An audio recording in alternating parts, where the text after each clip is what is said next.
I'm here with Don Evans, who's the site manager for the Fayetteville area disaster recovery effort for the North Carolina Conference of the United Methodist Church.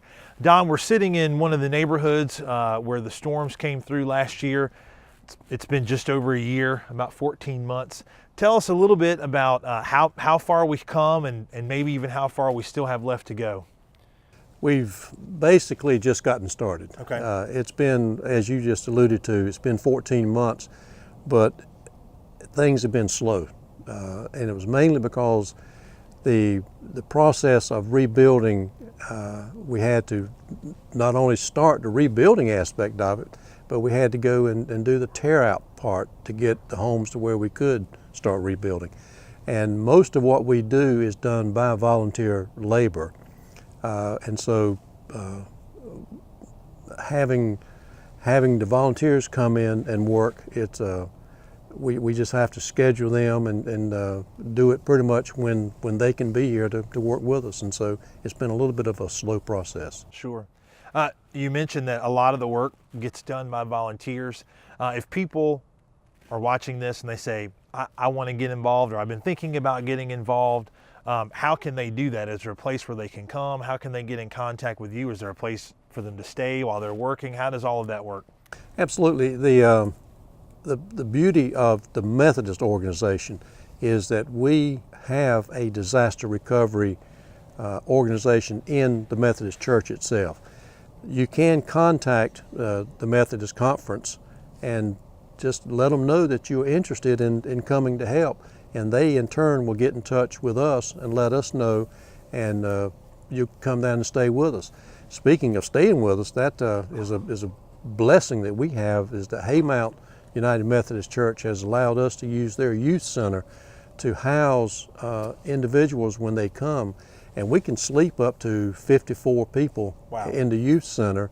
We have a full kitchen, 2 stoves, 2 or 3 refrigerators, all the dishes, pots and pans that they could want, places to eat, bathrooms inside, and showers inside, which for a lot of times for volunteers is really an important factor. And so we have a gracious amount of space and a tremendous amount of work to be done. Don, you know, people see these stories and they see people going back into their homes. They see where it takes, so many people to make something like this happen. Where are some of the places where you have seen generosity throughout this process? It's overwhelming. It has been overwhelming.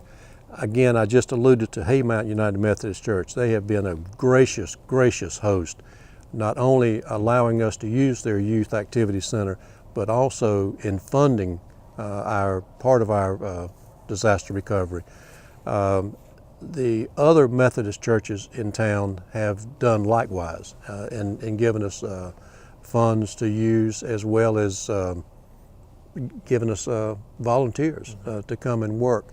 An organization in Fayetteville is called the Cumberland Community Foundation, and they have just been outstanding working with us, and the funds that they've given us is just immeasurable. We couldn't do what we're doing without UMCOR, which is a part of the Methodist organization, local churches, and Cumberland Community Foundation allowing us to get grants from them to do the work.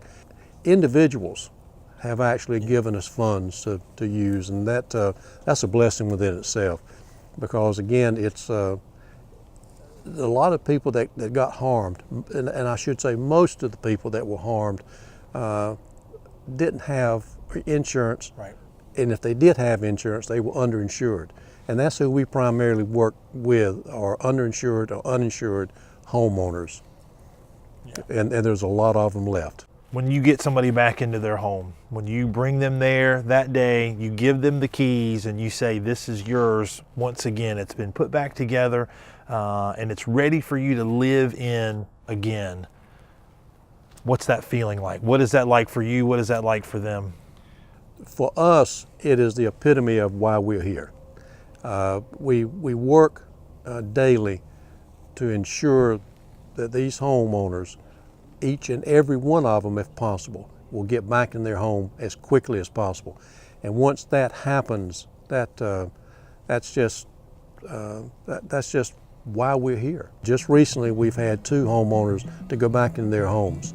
One lady was in a wheelchair, and I think the expression on her face and the words from her mouth were just, to me, I wanted to cry for her, because I know she was overwhelmed, and it's just heartwarming.